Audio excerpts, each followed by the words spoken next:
دو اسمانگیر ناسا جاش کاسادا و فرانک روبیو جدر ویزگاه آسمانیا نفنتوی زیدادری هفتم جمیران جدر گهاندنا هزی بو یک جشش ویزگهن آسمانی ناسا نوشن کرن و افجی دبیت اگر کسی حسادی رجا گهشتنا انرژی بو ویزگه زیداتر ببید. اول دوام گشت آسمانیا کاسادا و روبیو بو که بو ارککشش هیول والهی آسمانی دانه. ناسا دبیجید اول 256 گشت آسمانی بو به هسکر نویزگهن والهی آسمانی دا. لویداوی کپسول ناسای اورایون و سواربوین و وگریانه و سر عردی پشتی تومار کرناری کردگانی یا چونا دیرترش عردی که 405 کیلومتر بون. دنوچه گادی دا کمپانیا چکرنا اتومبیلن به هاگران رولز رویس دبیجید که او ناوکه که بچیک چه دگد.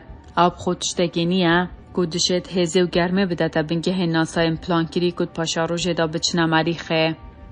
2 years ago, if you'd said to me we'd be looking at... Period salam hekeve jimre bigota emedezge ye navoki bo tina heve ba afrinen mine bigota ev bitevahi kareki dintiye liberasti em dibinin ku teknoloji u maden u tişten kujey ve hevcene peştikeve u em liter kandı gerim ku bikaribin serbijin Baldariya tişte kul ser sterkam edine de kavme ve kulinin sercüreke dünya dine pedividike.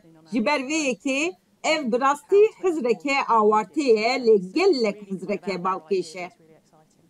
کمپانیا رویالز رویس یا بریتانیا که بو موتورن خوین جت ناف داره زیدادری 6 سال براندی نبو درست کرنا پیدوین هزه بو بلمه ناوکین جردریای بریتانیا او دوی هیویه دایا که اوه از مونه بین تپش برگین فلاحی آسمانی سردم و لوید ماهی کامیرین درگهین مالانین باجر پیتسبرگ ویلاتا پنسیلوانیا و کلیفلند ویلاتا اوهایو ویدیوین جوان رشتناس تیران نشان داده. لوید دم سال دا ناسا ده هر دم جمیره که دا نزیگی 105 رشتنان دبینید.